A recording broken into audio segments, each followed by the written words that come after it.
Assalamualaikum warahmatullahi wabarakatuh. Aku ada beli dua star deck. Star deck. Ini satu untuk Zamini, satu untuk Usop.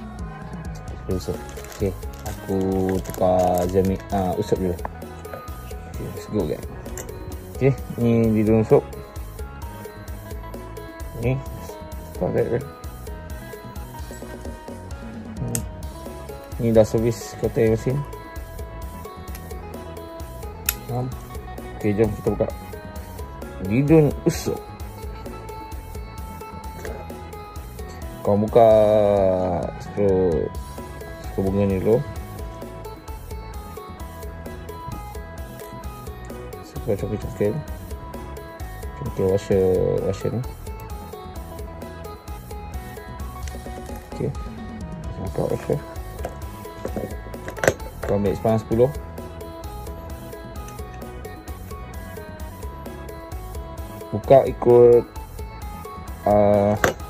buka skru ni ikut arah jam, lawan jam. Buka kan. Dia ada satu washer sini. Washer ni macam stopper lah. Kita nak bagi star deck ni terus tendang. Sebelum ni kita kena tahan kan, sebab dia bagi spring dalam. Okey, washer ni kau keluarkan dulu. Okey, buka. Okey, ni dia punya dalam. Okey, sini upper dia. Okey, kopak dulu. Okey, pastikan kau punya beli, kau nak beli tu kau check dulu dia punya dalam ni, yang macam ni. Okey, design macam ni. Okey, clear, jelas. Okey, nak masuknya, kau nak masuk, kau tengok dia punya daripada tepi ni lah. Kat kamera tak nampak sangat. Masukkan ngam-ngam. Ngam-ngam. Okey, andai kata dia jadi macam ni kan, dia punya lubang ni tak kena dengan skru tu, tak boleh nak masuk. Kau adjust dulu. Pegang spoon, adjust dulu. Bagi dia center. Nampak? Okey lah. Dia center. Kau tekan dia ke dalam.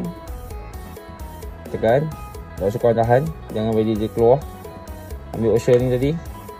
Kau masukkan balik. Nampak? Dah masuk. Dah masuk tu. Cun. Dia ketat sikit. Lepas tu kau ambil balik handle. Masuk. Ambil handle masuk. Tahan. Ambil handle kau masuk. Kau tahan.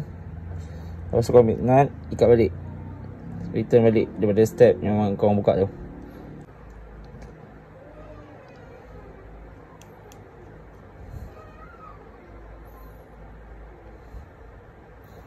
Okey, kau ikat.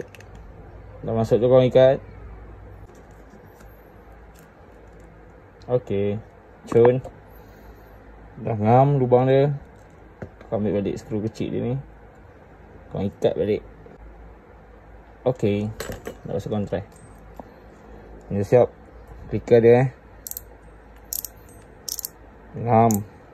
Syadu mat, clicker dia mat. Jerit. Desing.